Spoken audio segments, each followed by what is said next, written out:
Bonjour à tous, j'espère que vous allez bien. Aujourd'hui, on va poursuivre notre chapitre sur la qualification des intervalles en termes de rapport mathématique.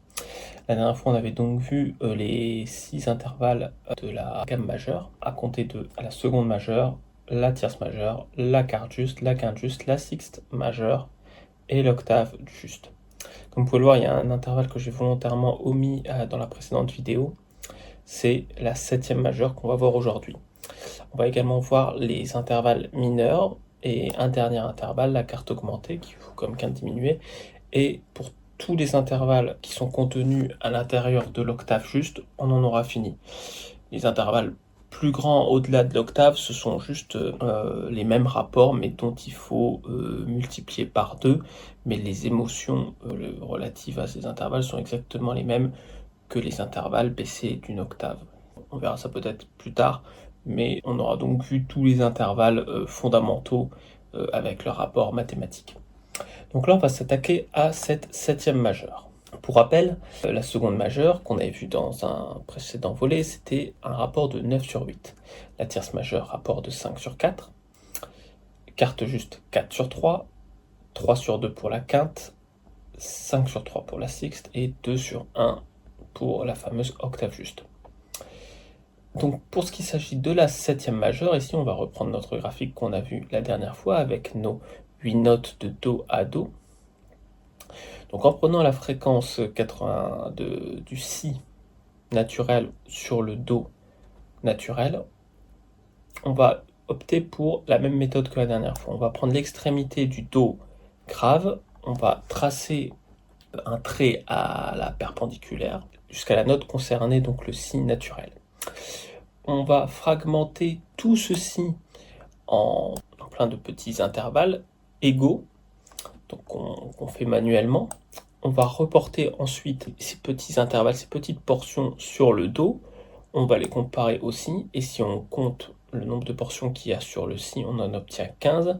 Celles restantes pour le Do, il y en a 8. Il y a donc 15 portions égales sur le Si pour les mêmes portions égale au nombre de 8 pour le Do. Le rapport est donc de 15 portions sur 8 portions. C'est la simplification à peu près égale pour la fraction 493,88 sur 261,63. Si on la simplifie au maximum, ça nous donne le rapport de 15 sur 8 approximativement. Pour l'oreille humaine, c'est exactement la même chose. On a donc vu tous les intervalles de la gamme majeure à partir du Do grave, Do, Ré, Do, Mi, Do, Fa, Do, Sol, Do, La, Do, Si et Do, Do. Il nous reste donc les intervalles mineurs. Alors voilà, vous allez me dire, c'est bien Louis que tu as bémolisé certaines notes, mais pourquoi pas toutes? On verra plus tard pourquoi, parce qu'il y a des notes, si par exemple je mets le Do bémol, on verra que ça fait un Si naturel, donc ça n'a pas d'intérêt. Les principaux intervalles qui nous restent sont au nombre de 4, et vous pourrez constater après, on verra qu'il manque un dernier intervalle, mais déjà là on va pouvoir les intervalles mineurs dans la gamme de Do. Commençons par le plus petit qui est Do, Ré bémol. Comme la distance est très petite entre les fréquences de Do et de Ré bémol, vous allez donc constater qu'il y aura plein de petites portions, et là on va vite le constater à main nue. On peut en compter 16 pour 15, donc c'est extrêmement proche, évidemment vu que les fréquences sont très proches. On a donc un rapport de 16 sur 15 pour la seconde mineure. En ce qui concerne la tierce mineure, on arrive à un rapport de 6 sur 5 avec le même procédé. Cette fois-ci, on arrive à avoir 6 parts égales avec la tierce mineure pour seulement 5 parts pour la note basse qui est le Do. On a donc vu la quinte juste, on va donc directement s'intéresser à la sixte mineure Do, La bémol. Là, on verra que le La bémol est divisible en 8 parties égales, il restera donc que 3 portions égales au-dessus de la ligne pointillée. S'il y a donc 5 portions égales pour le Do et qu'il y en a seulement 3 de plus pour le La bémol, 5 plus 3 ça fait 8, il y a donc 8 portions constituant le La bémol pour 5 portions constituant le Do. Voilà, là on a déjà vu la sixte mineure, et il nous reste donc la septième mineure. Avec le même procédé, on trace, on divise, et on constate une différence de 9 sur 5. On peut constater déjà là que les 3 intervalles restants sont, je ne sais pas pourquoi, avec le même dénominateur. On a constaté ici que la tierce mineure avait comme dénominateur 5, rapport de 6/5. La sixte mineure 8/5, même dénominateur, et 9/5 pour la septième mineure. C'est assez sympathique, ça veut dire que la fraction la plus réductible pour ces 3 derniers intervalles mineurs-là ont le même dénominateur.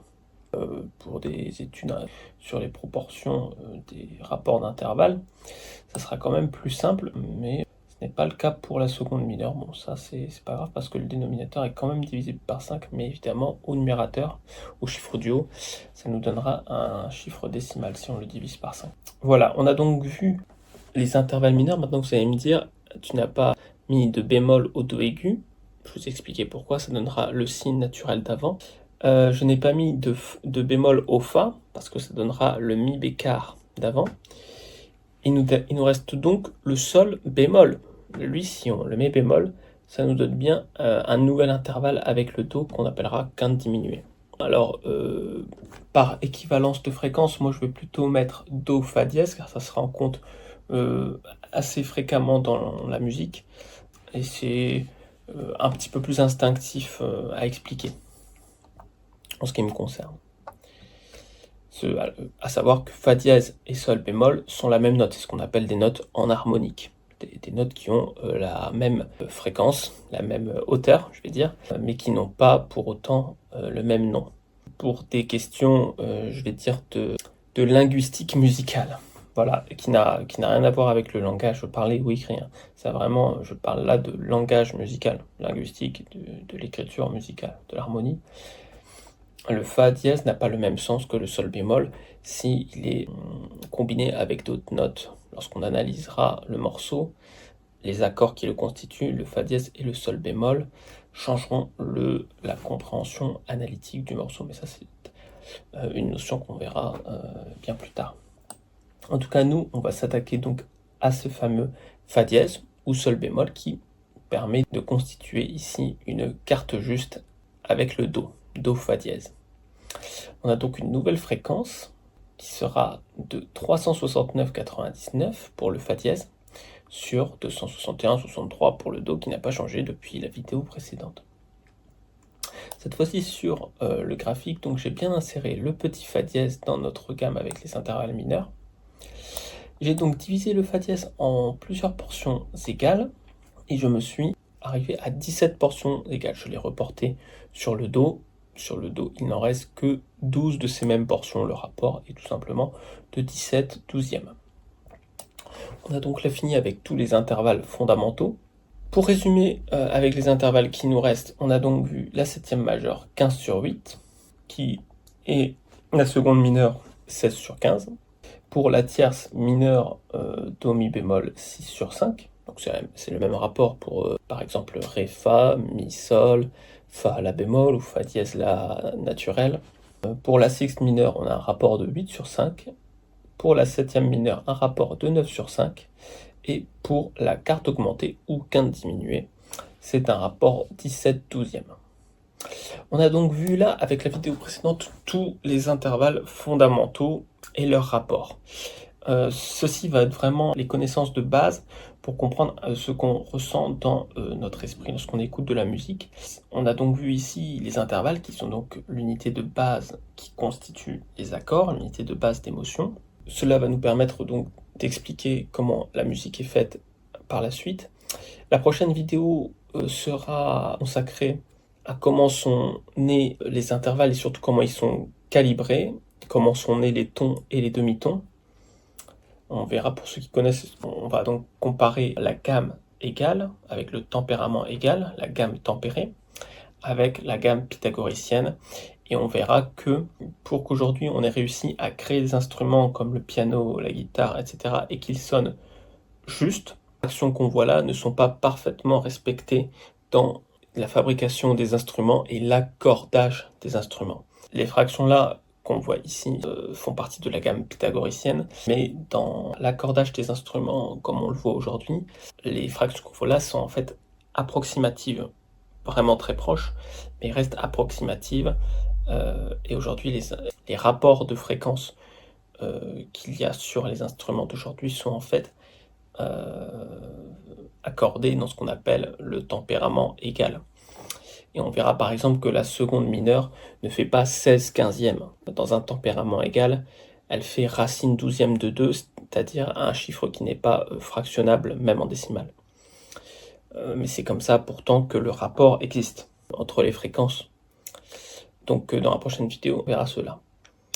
Sur ce, j'espère que ces deux parties de vidéo vous ont plu pour comprendre la base des rapports des intervalles et ce qui est calculé finalement dans notre cerveau pour comparer les hauteurs de notes les unes à la suite des autres et créer une troisième dimension à partir de juste deux notes qui est une émotion, une identité émotionnelle, j'appellerais ça comme ça, c'est un nouveau terme, voilà, en français. Après cette interlude sur la gamme pythagoricienne et le tempérament égal, j'avancerai plus sur ce qui est la musique, les accords en eux-mêmes et les notions de base du langage musical et même de ce qu'est une portée, ce que sont les clés en musique, etc., etc. Sur ce, moi je vous laisse, j'espère que cette vidéo vous a plu, n'hésitez pas à laisser un commentaire et je vous dis à bientôt pour la prochaine vidéo. Salut!